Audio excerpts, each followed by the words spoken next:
thank you all for joining this evening. This is something that I'm very passionate about, is teaching people mindfulness, because this is the key. This is the gateway into everything, along with meditation. Meditation is when you're able to quiet your mind and get the answers, but mindfulness is when you're able to actually be who you are. And that's one of the things that I always teach is be who you are, because that is the most natural version of you. And when you're in that natural version, you're going to express the most functional. So that's what I want you all to think about tonight when we do this. So I'm going to start this off with a nice little quote from Carl Jung, which is very interesting because this kind of sums up everything that we're going to be going over this evening. And that's real simple. Until you make the unconscious conscious, it will rule your life and you will call it fate. And that's something that's really, really critical. And that's what mindfulness is. Mindfulness is taking the unconscious and making it conscious. That means finding everything about yourself, finding out everything about yourself. So many of us are disassociated. And I'm not going to jump too far into this because I'll get to talking and I'll go through the whole presentation before I start going through the slides. But we get so disassociated because we want to be accepted, or we want to be like someone else, or we want to have what someone else has, or we're just lost and we can't find ourselves. So we get disassociated and we look outside of ourselves for everything. And if you know me, you always hear me saying what's on the inside is on the outside. And that is purely what this is about. Mindfulness helps you to understand what's on the inside, and it's giving yourself permission to do that. So we're going to talk about tonight making the unconscious conscious within your own self. Okay, so it's going to be very interesting how this whole night plays out, because at the end I'm going to see kind of where we are and what's going on, and I might do some a light guided meditation so you can understand a little bit more about mindfulness. But we'll check into that. We'll see how that's going to go as we get into the evening. So let's jump into what we're going to be actually covering this evening. So what you can expect from mindfulness, or what to expect from mindfulness, how mindfulness and meditation work together, ways to become mindful. Then I'm going to give you a four-step system to actually become successful with being mindful and with life. You can use it on almost in anything. And we're going to tap into that. And then what it really takes to be successful at all of this. And that is something that's critical. That's why I left it for the very end. So let's hop on in here. And what to expect from mindfulness. Now, the first three things I'm going to go through here, these are blocks. These are things that we actually experience all the time. These are the things that basically stop us becoming our best self. And that is, sometimes we become emotionally unstable. Emotional instability is one of the things that we will experience very easily. And why? It's because we're not aligned with our emotions. We're not aligned with what's inside of us. We're not aligned with our feelings. We don't even allow ourselves to feel sometimes. And feeling is something that's critical to this whole process of mindfulness, because the physical body, your human body, is the number one antenna for everything that's going on in your life. If you've ever taken a class with me, you've taken the structure of my spirit, I talk about the 7 bodies. The physical body is the last body that we are housed by, and it is the dumping ground for everything. So it is our antenna. It is what tells us what's going on in the upper bodies or within us. And then we can basically begin to start to change things. So living in alignment with the emotions is one of the things we got to really get in touch with. We got to understand what our emotions are, and we got to accept the emotions. We got to allow ourselves to go through those emotions. That does not mean suppress. So how many of us are in situations and we begin to suppress our emotions because we've been taught to do that as a young child? And especially when it comes to males, we're always told, just suck it up, stop crying, get over there and just man up. Or even with females, sometimes you're told to just be quiet. You don't need to have an opinion. Just be quiet. Sit down and be seen and not heard a lot of times. And it happens with both males and females. It just goes across the board. When that happens, we begin to start to suppress the feelings. We begin to suppress ourselves. We begin to feel that we don't have a voice. And when we don't have that voice, we begin to act out because we begin to become an unnatural version of ourselves. And that's what we want to really avoid, is becoming that unnatural version of ourselves. Because when you're in that unnatural version, you're going to express dysfunction. That's 100% of the time. You're going to express dysfunction. We already got enough stuff to deal with to even come into our natural self. So we don't need to be going into it because of suppression or because of something we're trying to become or be. Emotional instabilities are looking at reactions that are not serving us. People don't understand emotional instabilities are part of our ego.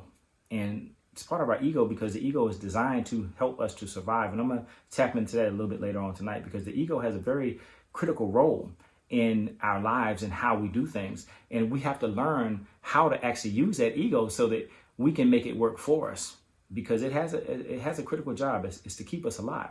It's to keep us safe. But sometimes we allow it to work a little too much, and we'll tap into it a little bit later on tonight. When we're looking at emotional instabilities, we want to look at not reacting out of our lower vibrations. The lower vibrations tend to live and work with that ego a lot. That is 5 of the major negative emotions that we deal with are anger, sadness, fear, guilt, and conflict. And whenever we're reacting out of any of those, we begin to really go into our lower selves. That is the reactive measure. Anytime we react, it's out of the ego. Anytime we're acting, that is going to be mostly, I won't say every time, 100% of the time, but most of the time that's going to be out of our higher self. And that is learning how to live in your heart space. It's bringing all your energy in here and living from here and the infinite wisdom to bring forth versus living in here in this brain. Because the brain will rationalize and change things all the time.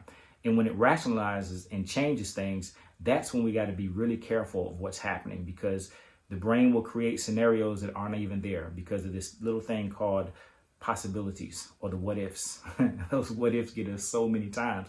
It's like, well, what if this happens? Well, what if that happens? And next thing you know, you created this scenario that's fabricated, this not even the truth. And you become afraid of it, or you begin to live out of it. So we want to make sure we're emotionally stable. And when we're emotionally stable, we don't live in those lower aspects of ourselves. We don't live out of sadness. We don't live out of guilt. We don't live out of fear. We don't live out of anger. We don't live out of conflict. Okay. And the sad thing about this is sometimes each one of these 5 negative emotions can become our fuel. And this is the fuel that literally pushes us and makes us do the things that we actually do. So we have to be very careful of and be very aware of what we're acting out of and not reacting out of.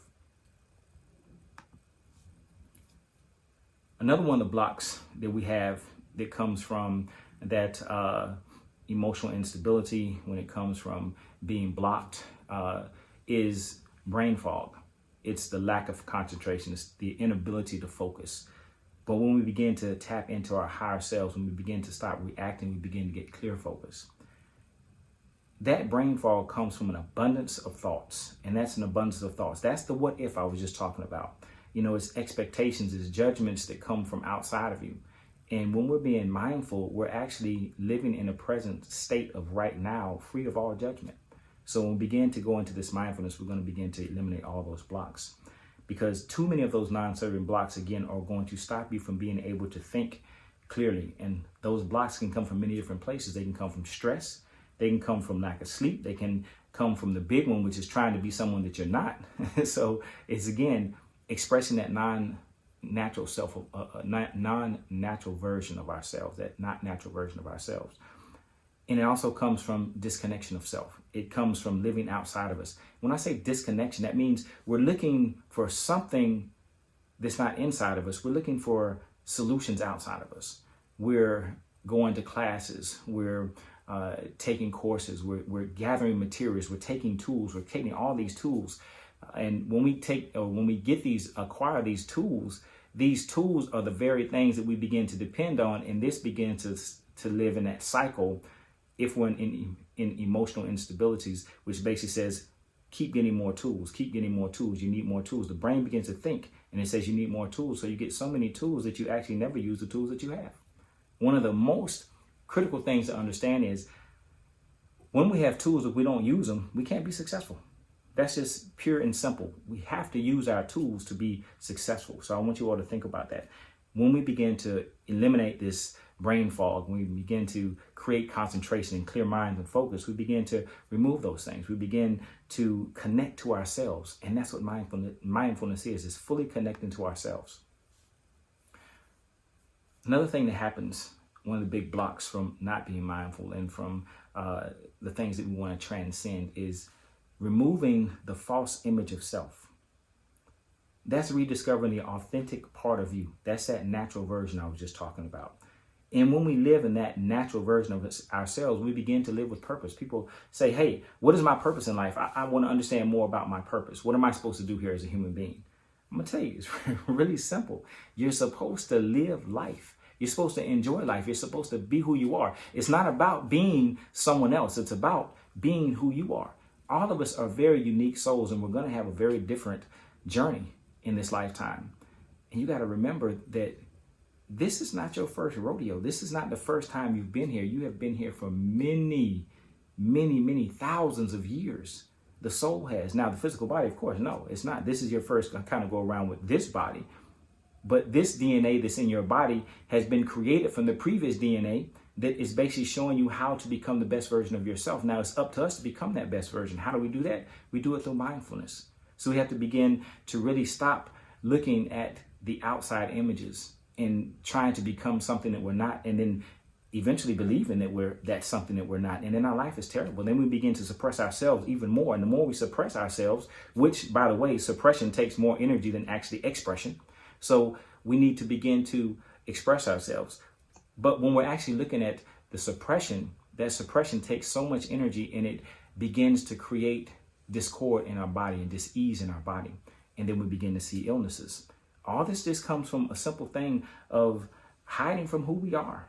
It comes from not allowing ourselves to think clearly, to bog ourselves down with everything else that's going on in life. You know, and again, the number one reason that we have these false images is because we're trying to be something we're not. So we want to make sure we are being our authentic self. Okay. Being accepted is another big part of that, the aspects of trying to be someone else. The other thing here is increased self-awareness. Now, as we begin to become mindful, and this is why we're becoming mindful. Mindful eliminates those blocks I just told you about. Now we're going to actually become mindful. When we become mindful, that's when we begin to increase self-awareness. We begin to know ourselves better than ever. And when we begin to know ourselves, we begin to be okay with who we are. And my thing is this: I want you to know yourself. I want you to love yourself, and I want you to express that version of yourself. And when you express that version of yourself, you become the most authentic, most natural version of you, and that's when everything in your life begins to flourish. Now, this is the tip of the iceberg that we're tapping into. There's so many different aspects of this, of self-awareness, and again, this is the tip of the iceberg. But we're gonna get deeper, and I'm going to have more things that I have that come out that are going to help people a lot with this. When we're being mindful, we're being aware. We're being attentive to ourselves.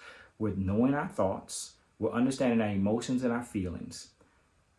And we're allowing ourselves to live in those emotions and feelings. Remember, I talked about a little earlier. Sometimes we begin to feel a certain way, and we're told to suppress that feeling. That's not a good thing, because we have to go through the feelings.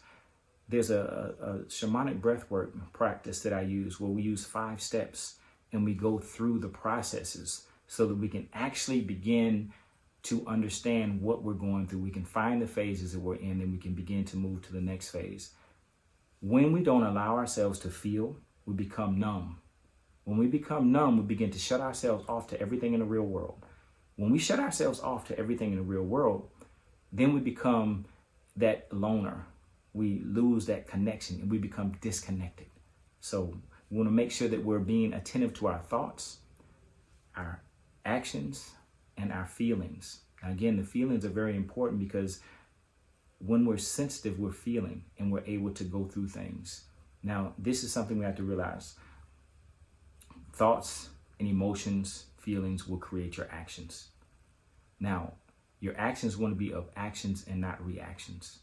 So you want to understand what you're thinking, you want to understand what you're thinking, what you're feeling, and you want to understand the actions that are coming from them, okay? And we're going to get in there a little bit later with this, because we're going to use that why question.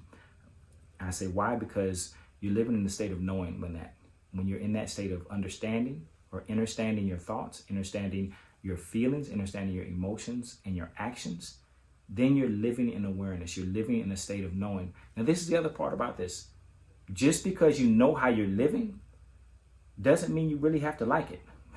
Because sometimes we're living a certain way and we're expressing a version of ourselves that's not us. And we're learning the new version of ourselves. When we begin to learn the new version of ourselves, we really don't like the old version.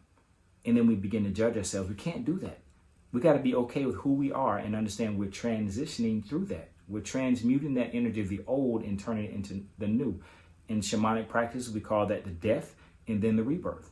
So that's what I want everybody to experience through mindfulness. It's the death of the old self and it's the rebirth of the new self. And the beautiful thing about this is the new self continues to be reborn all the time. And when we're born in that new self, we're born in accord. Okay? We're getting away from discord when we begin to move into that area of ourselves. When we become mindful, we then begin to increase the ability to problem solve. Why? Because we have a clear mind. When we have a clear mind, we can actually think, we can focus, we can understand, we can see. We can clearly come up with solutions. But when we're in stress, that focus is not there. We've all been in that place. So now I want you to think about if we're not in stress, and just think about this. When you're not stressed, and I use a big example. Everybody has been in situations where we've been in money crunches because, we live in a society where, unfortunately, money is one of the main things that we focus on because we have to pay bills. It's okay. But if we're looking at money and we have all the money that we want, we have an abundance of money, you're able to move, you're able to think clearly, you're able to create more money, we'll be able to create new avenues because you're not worried, you're not stressed about the thing that you feel makes the world go round, which it really doesn't. But when you have the money, you're able to be creative. So that's one of the things that mindful helps you to do, is helps to clear the space so that you can actually create more. And that also goes into being present as well. When we're able to not worry about things, we're able to sharpen our focus. We're able to recognize the feelings, we're able to recognize our thoughts, we're able to recognize our actions, and we're able to see if we're doing things that are serving us versus not serving us. This is awareness, okay? And mindfulness even goes deeper in awareness than that, but we're going to talk about that in a little bit. The other thing is emotional well-being. And what does that do? That helps you to find balance and tranquility within everything that you're doing.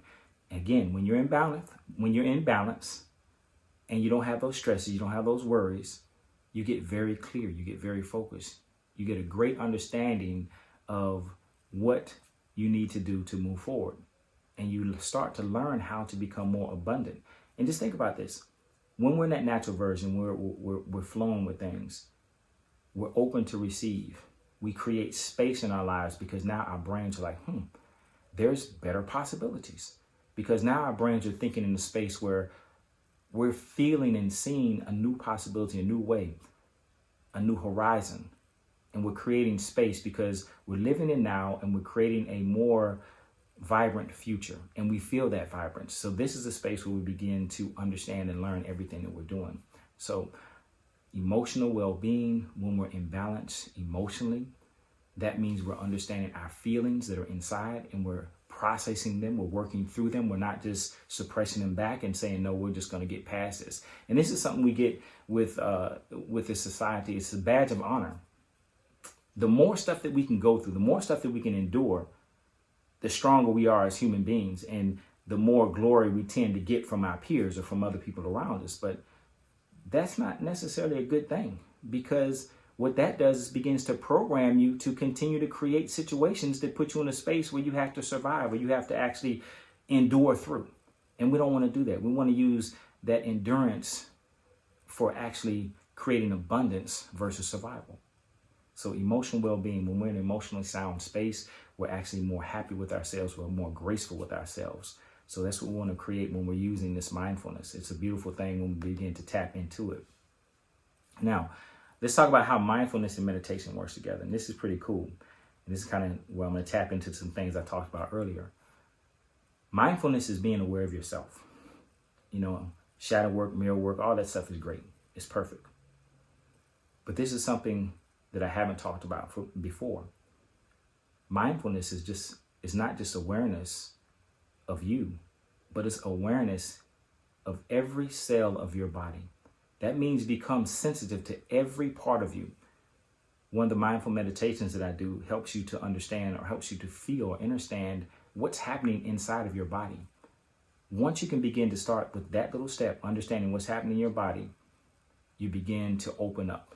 It's like a flower blooming in the springtime, because you now have the willingness to open up and receive the sunshine.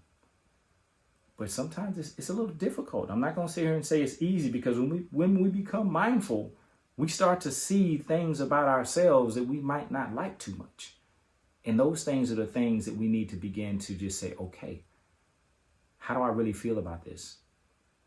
Why do I feel this way about these things? It's part of me. Why am I even being this person? Is it me, or is it something I inherited, or is it something I just learned? Or is it something I've been conditioned to do or to be? So we have to give ourselves grace and really start to dig deeper when we're doing that mirror work and shadow work. But we really have to become sensitive to everything that we begin to feel. And when we begin to feel, we begin to see the bigger pictures of, or the bigger picture of who we are. So it's very critical. It's becoming very sensitive to yourself, and that's sensitive to every cell of your body. And that's beginning to learn every cell, because remember, the human body is a dumping ground for everything else. So that means if you got a headache, there's a reason you have that headache. What is going on in your life? If you're keeping or holding an injury and you're not healing, what are you holding on to that's not allowing you to heal? You got to ask these questions. So I want you to really be understanding of that, or understanding of that. Mindfulness is being aware of everything about you. It's being sensitive. It's doing the work and allowing yourself to go through the process of feeling how you feel and be okay with that. Because what that does, it doesn't suppress the feeling. It says it's okay to feel this way. And then the cool thing about that is the ego then begins to say, oh, I don't like this feeling. And what does it do? It begins to create a survival technique so that you don't have to worry about that feeling anymore, because you've processed it. When you don't process the feeling, the ego then says, okay, I don't know what this is, but I'm just going to suppress everything.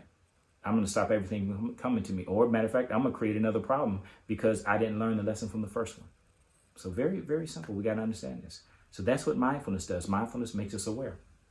Now, what does meditation do? Meditation actually means create space. Now, or create separation. Meditation is creating separation. And what are we separating from? We're separating from the lower immature parts of our ego that are not serving us. When we begin to meditate, we begin to quiet our minds, and our minds become still. When the mind becomes still, then you begin to get focus and clarity. Because at that point, you are making space, create space, make space. When you separate from the everyday rat race of what's going on today and what can happen tomorrow or what happened yesterday, then you begin to feel and think in now, and you begin to meditate right now, because you can only meditate in now. You don't meditate on the past. You don't meditate on the future. You might meditate on what you want to bring to you, but you're actually meditating in right now. And the meditation begins to bring you what you need to do right now to create the future that you want to create later on. Okay?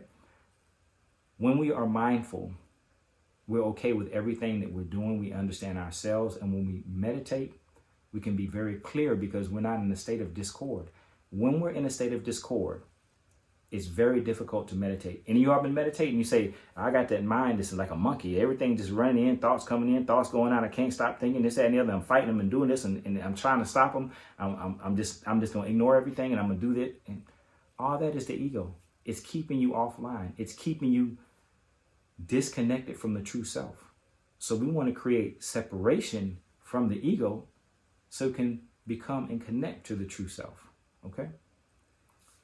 Now, the big thing here, mindfulness and meditation helps you to be present. When you take mindfulness and you're aware of yourself, and you take meditation and you start to quiet your mind, then you become present and you can be present. Now, I teach this. Every morning, start your day with meditation. It could be a 5-minute meditation. It could be an hour meditation. Whatever you have time for, or even some simple breath work. And we're going to go over that later on this in this call. Simple things to just start your day, to put you in a mindset that allows you to experience from that mindset. Think about this. If you wake up angry in the morning, you're upset, you check your emails and you got some stuff that you don't like that comes in, your mindset goes into this negative state automatically. Now, everything that you view that comes to you from the rest of that day, even if it's great news, you see it from a lens of anger and discord. And you can never allow yourself to accept it. That's why I did the 30 days of change. It's like meditate every morning. Every time you get up, first thing you do is meditate. When you meditate, then your mind opens up to new things. I call them divine expressions. Now, when you're meditating, you're open up to these new things. You're allowing yourself to be present in what's right now in those divine expressions. And divine expressions is a whole nother thing. It's if you want to see them and understand more about them, if you go to my app or you go to my YouTube channel, the whole divine expressions, the whole series, 12 sessions or 12 episodes are there. You can check them out.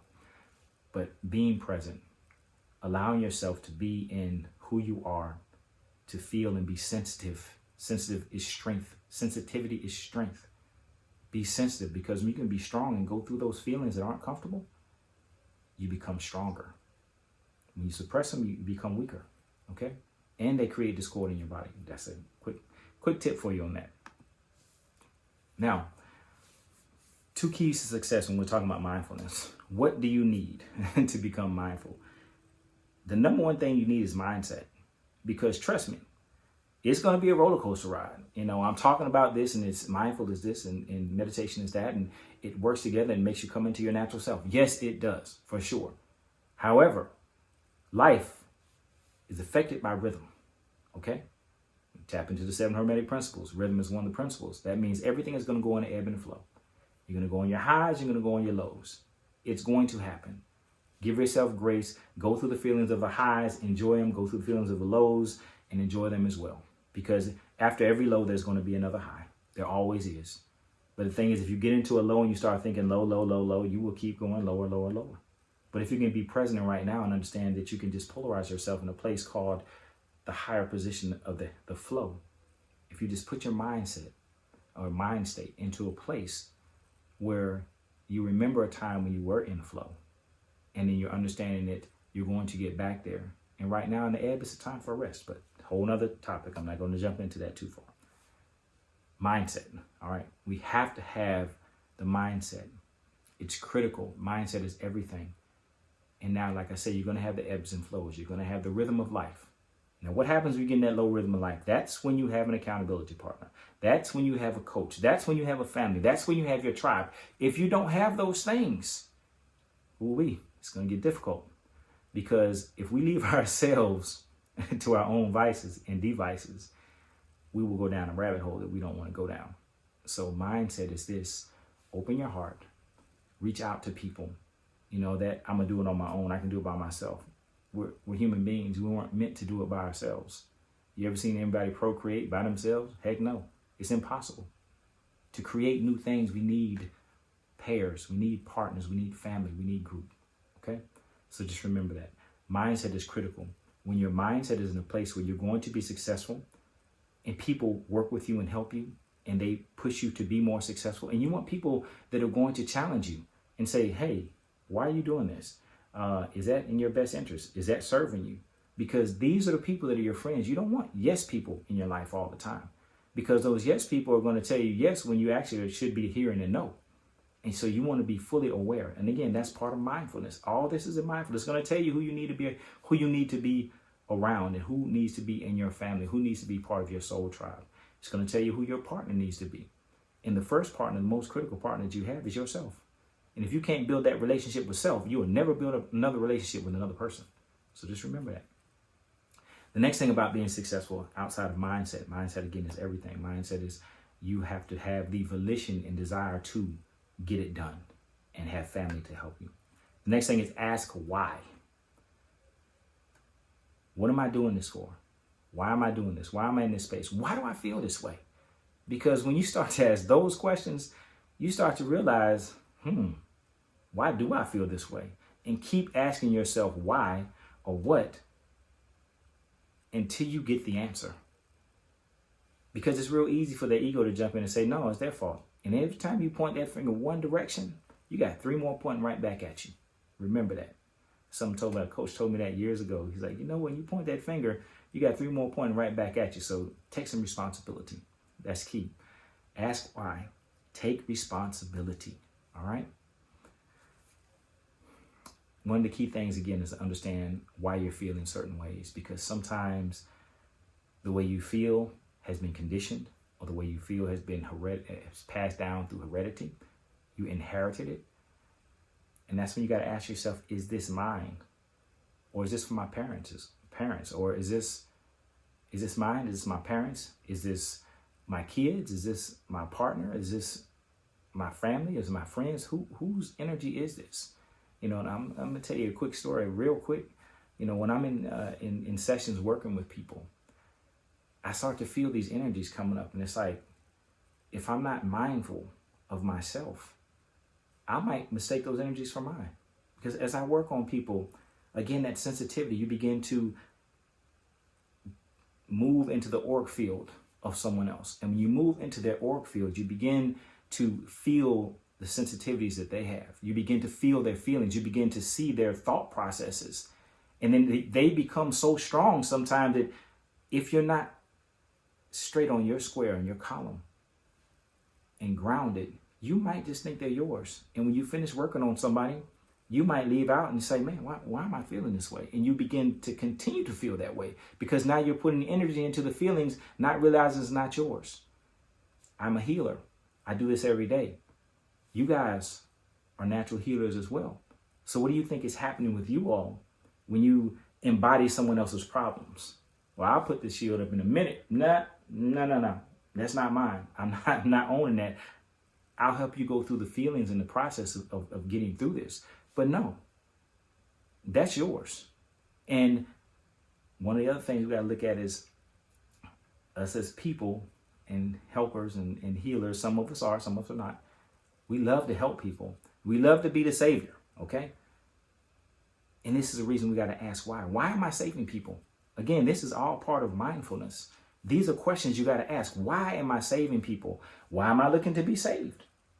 These are things you got to ask yourself, because the healer or the savior person, what we do, really it goes back, we're healers and we're saviors because that was our superpower. Our superpower sometimes was to be able to help people, to please people, the people pleasers. How many of y'all out there, those people pleasers? You know, I know I was. And anytime I wanted to please someone, I sacrificed a part of myself. And I became a version of myself that wasn't natural.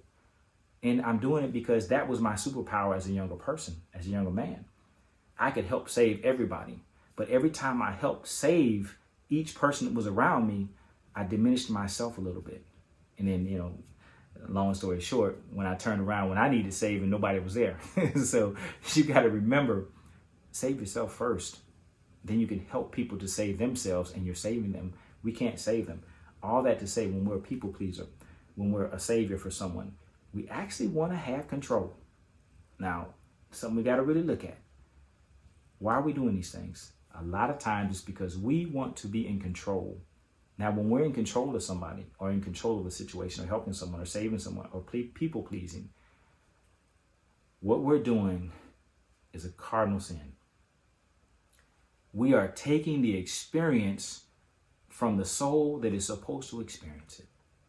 So we don't need to be a people pleaser.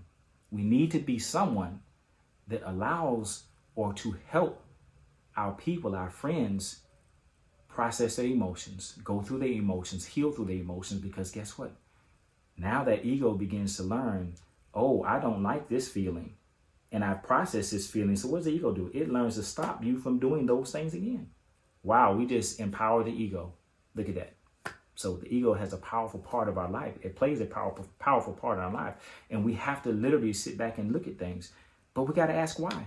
That's where it all starts. Why? You know, there's something I do where I give people their patterns of how they're actually going through their lower self, or how they're expressing their lower self. That pattern is critical to understand. It's all part of mindfulness. There's so many different things we can do with mindfulness that can help us to move forward in everything that we're doing. And then we're going to move on. Another part of being mindful is through meditation. Again, meditation creates separation. It helps us to separate from the lower self, and it helps us to quiet our minds so then we can get clarity. So meditation is something that is really critical for us to learn how to do. And it's very simple. Guided meditations are sometimes very well. The biggest thing with meditation is get into a position that's very comfortable so that you might even feel like you're going to fall asleep. Or do your meditations at night. Listen to a recording, a guided meditation as you go to sleep. The subconscious will hear the meditation and you will wake up in the morning feeling different. If you continue to do that over days and weeks, you will begin to have significant changes in your life. So you can meditate. Get a guided meditation. I have over 70 of them that's on the app. Probably have over 300 that's actually recorded. But guided meditations, you can go online, what they call it, the quiet. There's a bunch of the apps that are out there that have guided meditations. YouTube or some places, but I'd be careful with YouTube. But I think it's the Mindfulness. There's a couple of apps. I'll figure them out. When I find them, I'll send them to you. The other thing we do is breath work. Now, breath work is important to me because breath work alters the state of consciousness. When we're in an altered state of consciousness, guess what? We're outside of that ego. We just created separation. So breath work actually is like a meditation. It allows you to separate from the consciousness and go directly into the unconsciousness. So breath work is something we have to do. When we're in that space of the unconsciousness, we're able to tap into higher dimensions, not of the heavens, but of ourselves. And when I say higher dimensions of ourselves, we're able to go deeper and deeper into our own hearts. We're able to go deeper into who we and what we are. And that is part of the mindfulness, because when we begin to go deeper into who we are, we begin to bring stuff to the surface that comes out. And when it comes out, it's like, I have to be expressed. Think about when you have impurities in your body, they come out and they're expressed. They are removed from your body through the glandular system. Same way with our mind, we have to go into the unconscious and bring out the parts of us that who we are so we can push out the things that we aren't so we can get rid of them. So breath work actually does all of that. And breath work will bring some stuff up. It will purge. Next thing is really being present. And I put in here in big, bold letters. This is a must because the present creates the future. What you're thinking right now is what's going to create in the next minute. All of those things that we're going through and experiencing right now creates tomorrow. So if we're in a bad mood right now, what do you think is going to happen tomorrow, the next few minutes? You're going to be in that same bad mood because like expressions create like expressions. Positive thoughts create positive realities. Negative thoughts create negative realities. So whatever your thought is right now is what's going to create next. That's where we go into that ebb and that flow. That's when we have to understand rhythm, because when we get into that ebb, we have to begin to open ourselves up to something different. We have to begin to open ourselves up to a flow. Now there's different ways we can do that. Again, we're not going to get too deep into. We're not going to get into that tonight. But if you have some questions, feel free to email me and reach out to me. I'll be glad to help you. And this is a big one here. The difference between choice and free will. A lot of us think choice is free will. Nah, not at all. Choice is not free will. Okay? Free will is the ability to ascend or descend. You don't say the same. Choice is the ability to say, I'm going to wear this, I'm going to wear that, I'm going to attend this class, I'm going to learn this, I'm going to learn that, I'm going to do whatever I want to do. That is choice. I like red, I like blue. I like hot food, you like cold food. That is choice.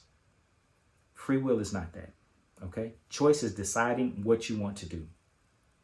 Free will is knowing once you put an action to that thought or that choice, you solicit a spirit, an energy to come into your akash, your being, to help you. So you got to think about this. When we talk about attachments, people look at me, do I have any attachments on me? Yeah, you do. Everybody has attachments. Why? Because every time we have a thought and we choose something, we call in an energy, an attachment that comes and helps us.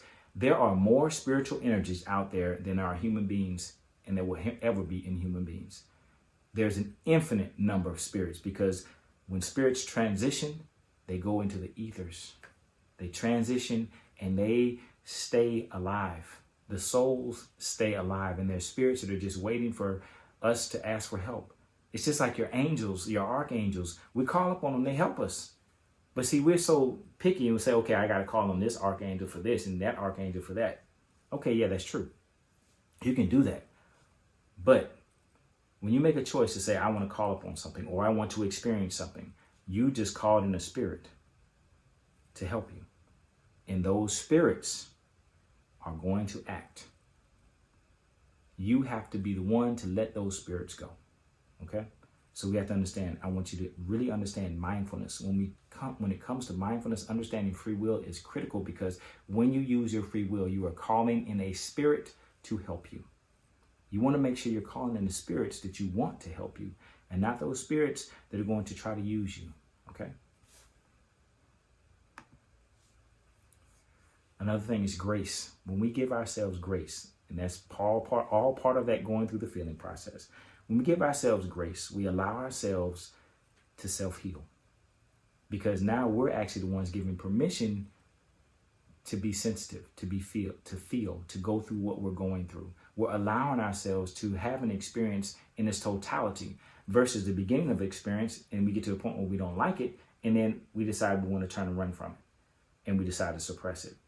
And every time we suppress something, that little hump in the carpet gets, we sweep something under the rug, that rug gets bigger and bigger, and eventually that becomes a block. Now, some of us might be 20, 30, 40, 50, 60, 70 years old. How many blocks do you think you can create in a day, let alone a week, a month, a year, a decade? Just think about this. So give yourself grace. Allow yourself to go through something. Grace is the foundation for healing. Grace is the emotional kindness that says, it's okay to experience this feeling. It's okay to go through what you're going through. It's not saying I'm not supposed to feel, or it's going to be okay. Like, just stop feeling this way because it's going to be okay. No. It's okay to feel what you're feeling and go through it. That is emotional kindness. That is giving yourself grace. Allow yourself to get the experience. That way you don't have to have it again, okay? Create a gentle and nurturing process for yourself. That means, what can be your system? What can you do to make things easy for you to be graceful for yourself, or to be graceful toward yourself? What creates that emotional kindness within? The same way you give kindness to someone else. Remember that people pleaser. Remember that savior. Okay, I'm going to go do this for this person. That emotional kindness that you give them, give it to yourself. Okay? And then accepting change. It's critical that we accept change, because that is the only thing that we're going to experience in life other than death. That is change. Okay? Change is going to happen because everything in life needs to shift. We never stay the same. We can't get caught up on yesterday.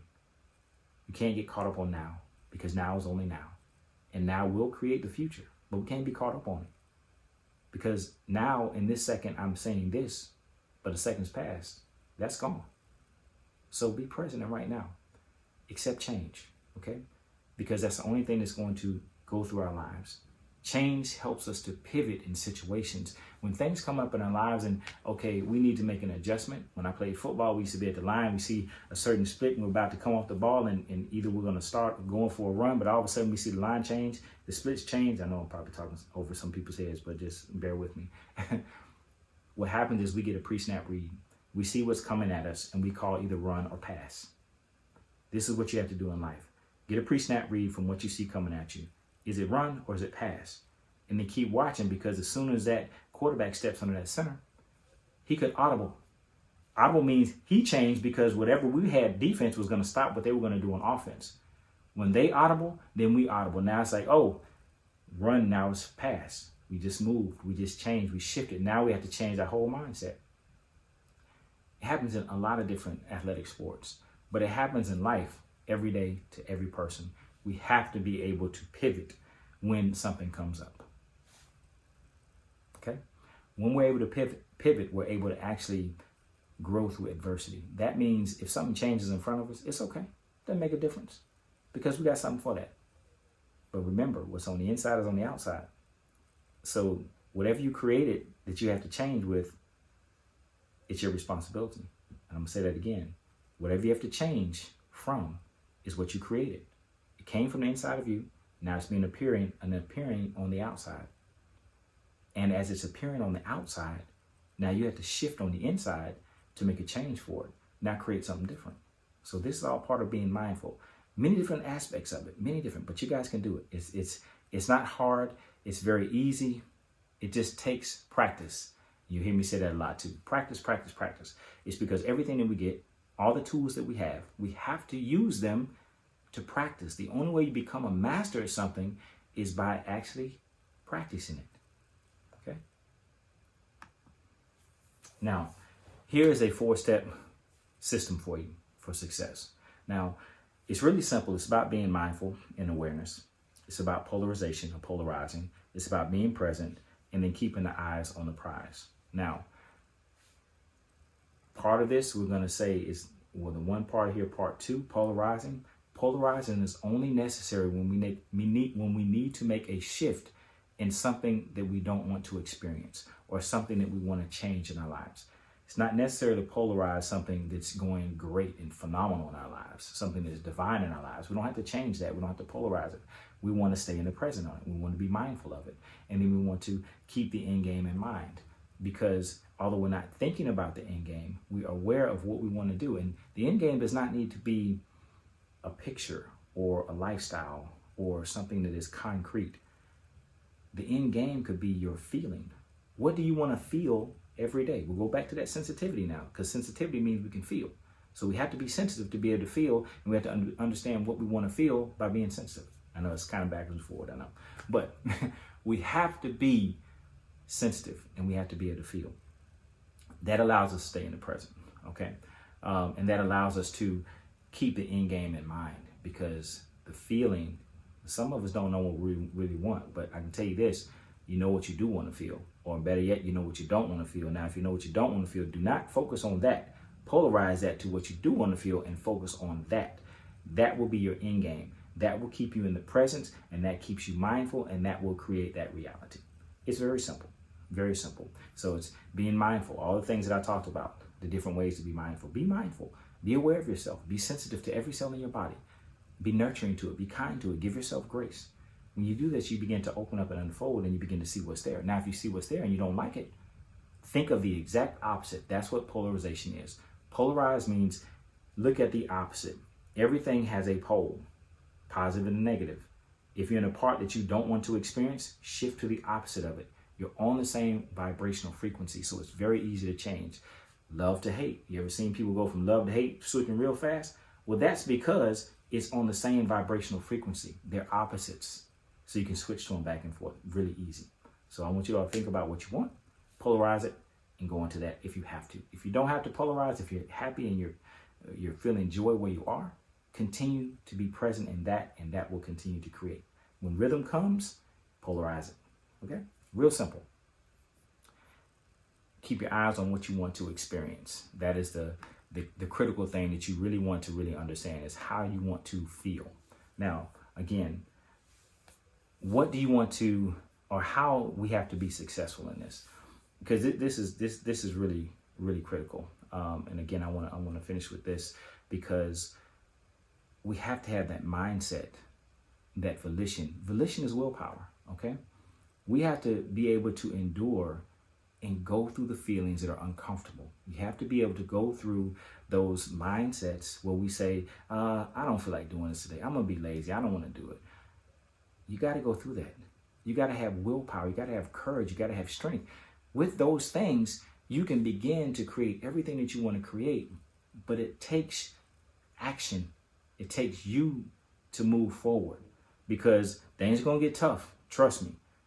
When it get tough, you're going to want to quit. That's why you need to have volition, and you need to have tribe. You need to have a partner. You need to have a coach. You need to have family. You need to have someone with you that can help you get through that sticking point, because we all have them. I have them. Some days I'm just like, man, I don't feel like doing this today. But I'm just like, no, I got to do it. Or I'll get a call, because my system is now set to when I start feeling that way, I get a phone call, or I get a text message, or I get some kind of message that says, hey, focus on this today. Or some kind of gratification, or something says, hey, I really appreciate what you're doing. And so I'm like, okay, that gives me the strength, because now tribe reaches out to me however they may reach out. Sometimes I could be tribing with the spirits and they send a song to me and say, hey, listen to this song. I might get up and start doing a little dance or something. I'm like, okay, cool, I'm good now. So we have to use everything that's at our fingertips, but we have to have the mindset to receive everything that's at our fingertips and to use it. We have to have volition. We have to keep going through all of these things. This is powerful stuff, powerful, powerful stuff. All right, so now what I want to do is leave you all with some quotes. And this is pretty simple stuff. And once I leave you all with these quotes, I'm going to open up the floor for questions. If anybody wants to talk, feel free. If you send a question in the chat, I will get to them, but I'd rather you raise your hand or just speak to me. So the first quote is this: every thought solicits a spiritual energy, so be mindful of what you're inviting to be part of you. I'm going to say that again. Be mindful of what you're inviting to be part of you. Because when you invite that spirit in, that free will, with that free will, it's going to become part of you. And sometimes they're not so easy to release. Okay? So just remember that. Remember the power of present. The presence is what creates the future. That's why it's so important to live in right now. And just think about your life. If you're in discord and you think about discord, everything in your life starts to display discord, because what's on the inside is on the outside. You know, we have this little reflective layer in our body. I'm going to tap in just 1 second. It's called, it's the chemical layer of our physical body. And that is let me back this up. There's 7 parts of our body. When we get closer to the physical body, we have the etheric layer. That etheric layer has 4 levels. The second level, before it turns to chemical, the energy turns to a chemical that goes into your body, is called the reflective layer. That reflective layer is what literally shows what's happening on the inside of you by showing you what's happening outside of you. So anytime you see some discord, there's some aspect of you that's involved in that. And that is something we have to take responsibility for. Now, it's not always in equity, which means if it's something that's a travesty, doesn't mean that you're going through a travesty. What that means 9 times out of 10 is you've ignored that travesty within yourself so long that now it's showing you something more intense, so you'll pay attention. So this is something I want you to remember. All right. Last quote. Learn to just simply be, and you will master the art of surrender.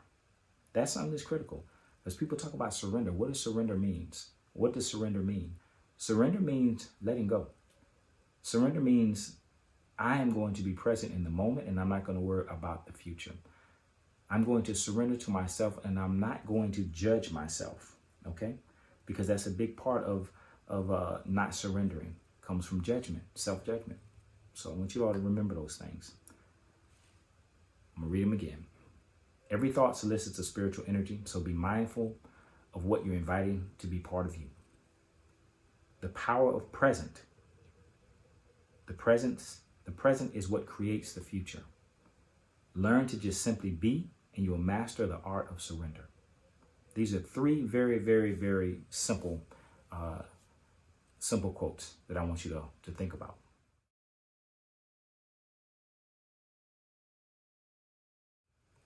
Now, does anybody have any questions for me?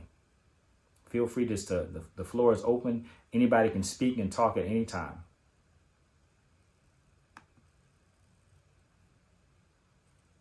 Make sure you unmute your mics. Anybody? This was a great refresher. Thank you, Imani. Thanks. I totally agree, and it's right on time. It's always on time. Oh yeah, everything is in divine timing. This is just some good stuff that I wanted to put out there for people to really get an understanding of, so that you can use things that you need to use when you need to use them.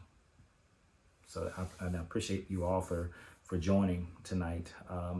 Again, this class is always, expounded upon. There is individual coaching that I have that's on the last page here as well. If anyone is interested, then I'll be glad to go over it with you, which is a pretty simple program.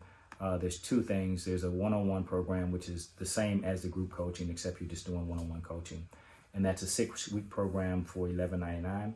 And then there's group coaching for $3.99. And there's actually a payment plan for that. You can split that up into 2 payments.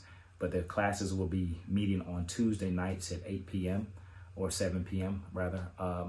And it's about an hour class where I'll actually be going over the techniques of becoming mindful, breath work techniques, and then actually showing you meditation techniques as well, so that you can actually begin to take hold of everything that's going on in your life. And you can basically just enjoy life. Instead of being ruled by it, you can actually rule it. And let me check this chat here. How do you know if you're on the right path? Well, that's a good question. If you're on the right path, what you want to do is you want to look at what you're experiencing right now. What does that experience feel like? Does it feel like it's natural to you? Are you feeling like you're in alignment with everything that's going on with you? If you feel like you're in alignment, then you're definitely on the right path. Another way you can tell if you're on the right path is you basically go into your heart space. When you ask yourself a question and the answer comes from the heart, then there are no justifications. If you have to ask yourself a question, you begin to get justifications. That's coming from the egoic self, because the ego needs justification. It needs a reason to do what it's doing. So just think about that. If you're on the right path, you want to ask yourself, am I on the right path? And then answer the question, yes or no. And if you get a yes, and you get justification behind it, yes because of this, yes because of that, then you need to re-ask that question. If I'm on the right path, am I doing the right things on this path? Is this the path that I'm supposed to be going down, or is there another part of this path that I need to go down? Because you got to remember, if you're on a path or a road, you think a road goes here, but there's many different turnoffs off that road. So you have to look at that so you can find your path. But then the big thing about this is you have to remember, you create your path. So are you in alignment with yourself? And mindfulness will help you to understand that for sure. I have a question, please. Sure. What's the question? All right, the difference I understand between choice and free will. Mm-hmm. However, in free will, you want us to be careful, ask for help with, so they don't use us. Mm-hmm. So my question would be, if I ask for help for more self-discipline, a stronger spirit, Okay. Well, if I yeah. So let's look at this. And again, when you're asking for help with free will, it doesn't matter what you're asking for. You're going to solicit a spirit. Okay. And so it's not that you're going to solicit a good spirit or bad spirit for something good or bad. If you want something from the heart that's good, that's going to be serving of you, you're going to call on the spirit that is aligned to you, period, all the time. So that you don't have to worry about a good spirit or a bad spirit coming in to help you do something that you want to do this for you. Mm-hmm. Does that answer the question? The first part was a bit distorted. Could you repeat the first part? Sure. Whenever you call in a spirit, if you call in a spirit to help you, that spirit is going to be aligned to your heart, to what you're asking for. Mm-hmm. So therefore, you cannot call in a bad spirit to help you do something that is in alignment to you, unless you want to do something that's bad. I see. Yeah. I see. So you don't have, You warned us. right. So know yourself. That's where the mindfulness comes in. So whatever you're asking for, remember the choice of free will comes in when you say, I want to do this. I want to bring this into my life. I want this to happen for me. If it's from your heart and it's in your highest good, whatever you ask for in your highest good is going to come to you to work for your highest good. If you ask out of anger, I'm pissed off, I don't like this, and then this person, I wish this, then you're calling in the spirit to help do those things. So it's not the negativity of the spirit,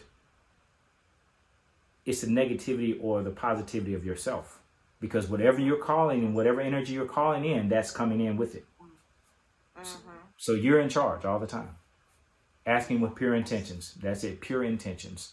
So whatever you ask for with pure intentions is there. Don't overthink this stuff. And this is the thing. Once you start getting to the head and you start asking questions, Yeah. why am I asking too many questions? And not saying that you're asking questions. That's not what I'm saying. I'm just want to make sure, don't do that. Yeah. Don't do that to yourself. I'm clarifying for you what I said earlier. So yes, when you call in a spirit, and that needed to be clarified. When you call in the spirit, it's not that you're going to call in a good or bad spirit according to what you're asking for. You're going to call a spirit in that's aligned to what your heart is speaking. Yeah. And your heart can speak, the knowing can speak in a different frequency, not always what you're aligned to. Mm-hmm. That makes sense. Yeah. Thank Mm-hmm. you. You're welcome. Any other questions?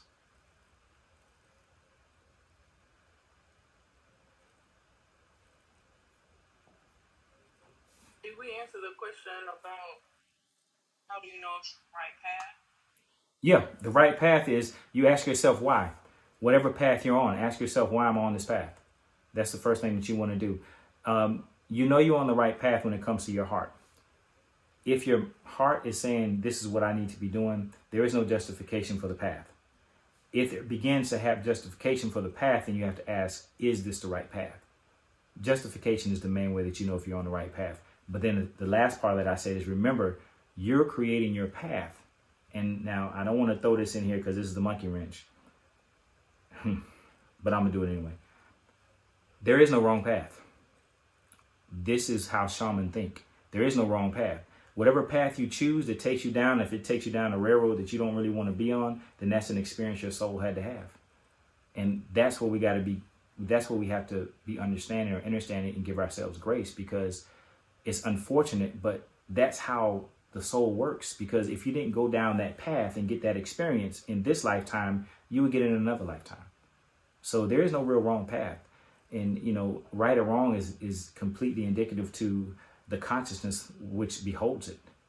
So, that's kind of the big truth of it. But I don't like going deep into that unless I coach you or coach someone, because that takes a lot of understanding of how to do that. But mindfulness will show you if you're on the right path. Mindfulness of yourself teaches you to be in your most natural version, and that natural version will lead you to your path. So that's a question. So did that answer your question for you?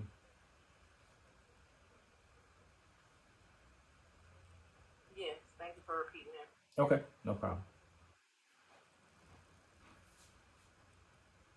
Any other questions? I just have a comment. Sure. Thank you for doing all these classes. Oh, you're welcome. They definitely, I was kind of doing an evaluation of my life over the last year and maybe almost 2 years since I started studying with you. Mm-hmm. And I really see so many changes.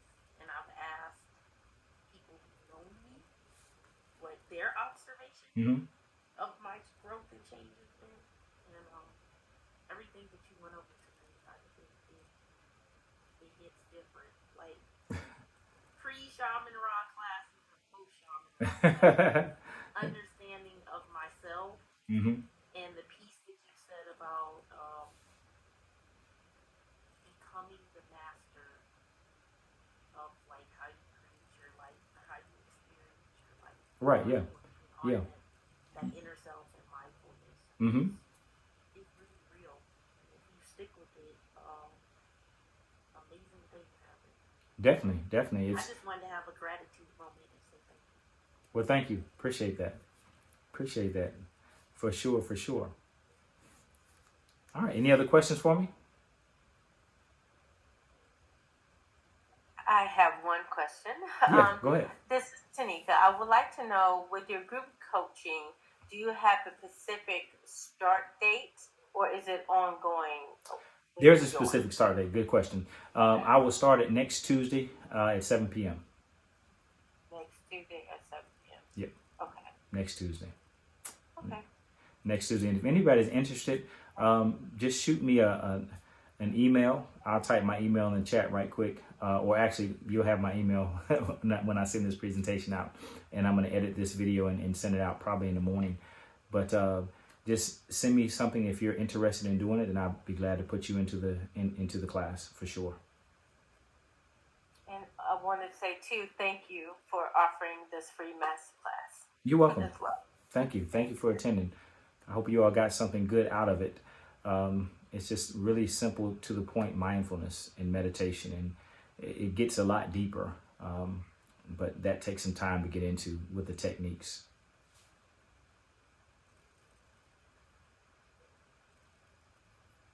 Any other questions for me?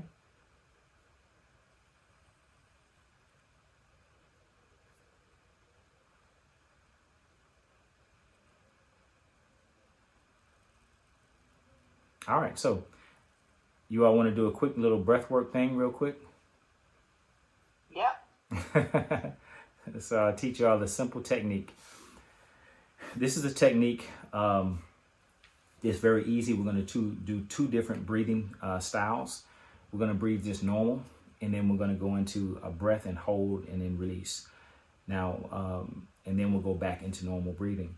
And then we're going to go into an exercise to become mindful of yourself, just taking a second to feel yourself. Now, if you have some problems feeling yourself, it's okay. Don't worry about that. With practice, you get much better with this, and you will begin to feel yourself. And that's just because the sensitivity of self needs to be more developed. That's all that is. And that is developed with practice and time. So I want you all to just give yourself grace. If you do feel, great. If you don't feel, it's okay as well. And what I'll do is kind of go through this, and once I get towards the end and close it all out, I'll ask if you all have any more questions at that point. Okay? All right. So on that note, I want everybody to just get into a nice, comfortable position.